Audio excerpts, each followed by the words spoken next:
Hello, my frugal friends. Welcome back to our place. Today, I wanted to share with you my 5 favorite ways to stretch a meal.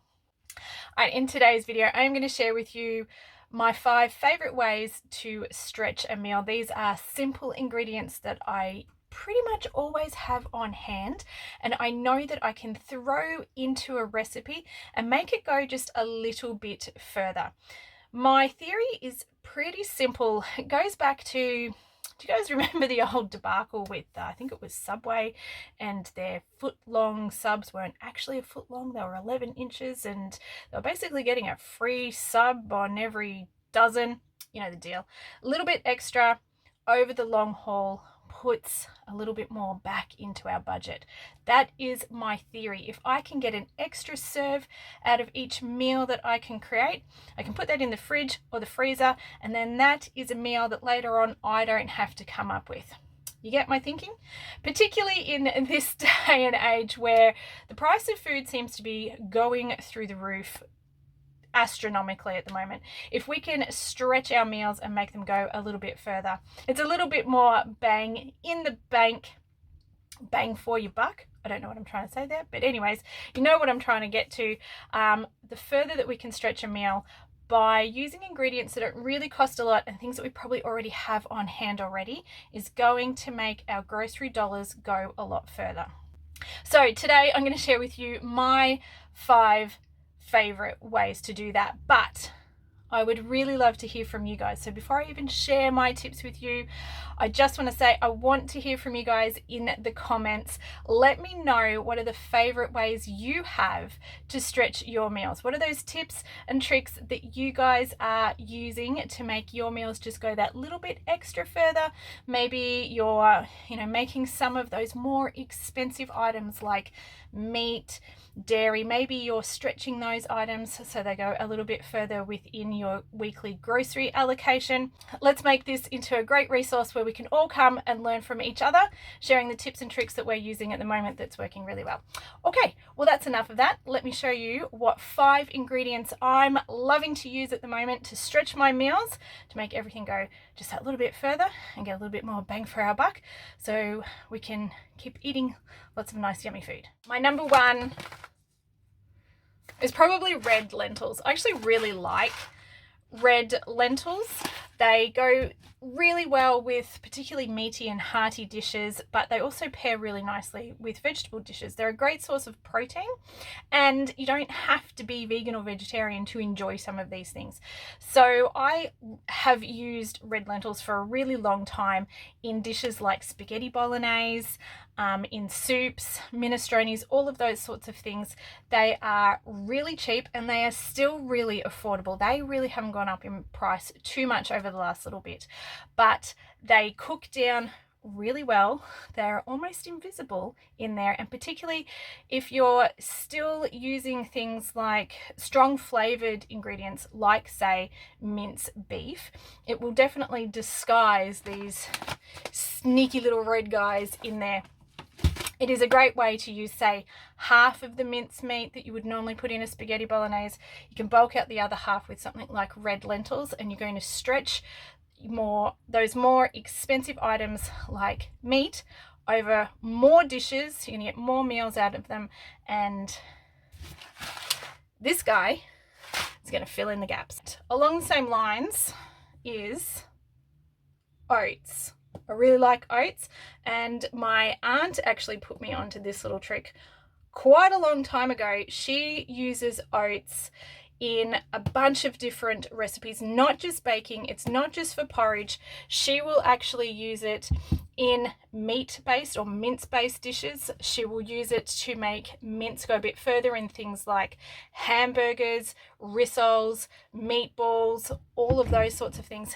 This is really good at soaking up the fat, in particular, that is in mince meat, and those dishes that you're using where you're not frying it off first. I'm thinking particularly like patties, rissoles, meatballs, using less mince and a little bit of oats, you're still going to have the same flavor.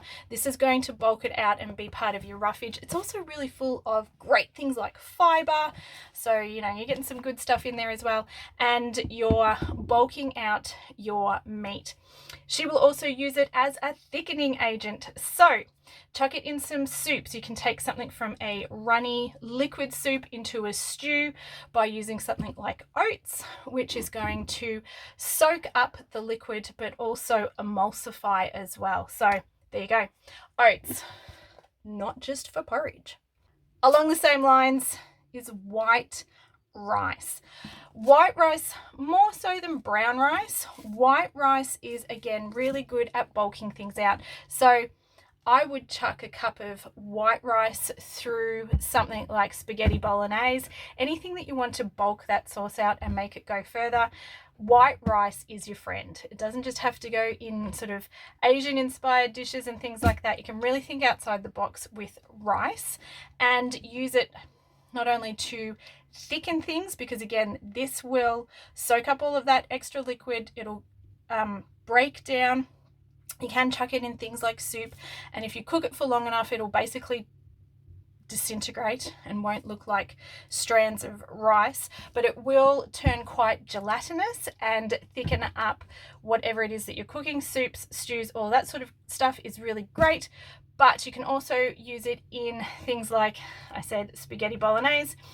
Halve your meat, chuck in a bit of rice. You're still going to get the same bulk and volume, but you're going to be using half of the meat that you needed to for that recipe. All right, so I've been talking a lot about adding things in to add bulk, but another really simple way to make meals go further is to just make them saucier. I will often make more sauce, particularly if it is a vegetable-based sauce, and just make more of the saucy stuff to go on whatever you're doing, and it seems to work really well. More sauce.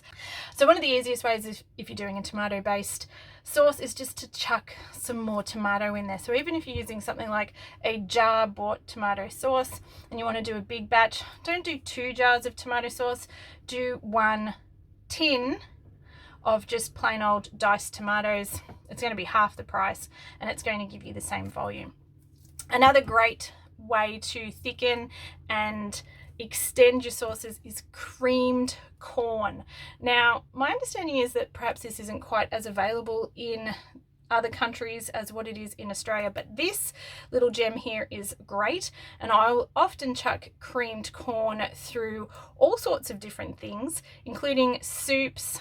Goes well in pastas. I mean, it's corn. Corn's amazing. It's sweet.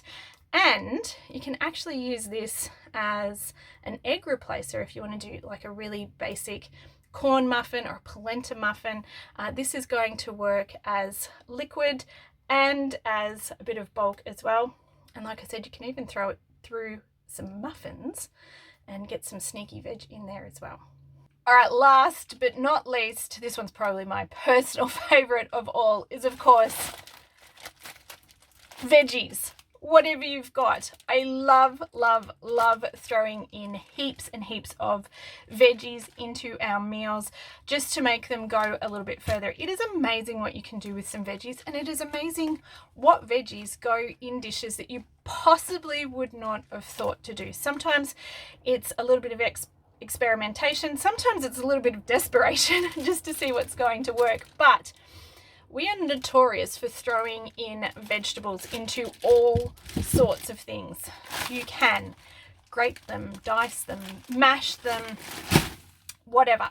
Mashed sweet potato is great for thickening things, as is just plain old white potato, works great.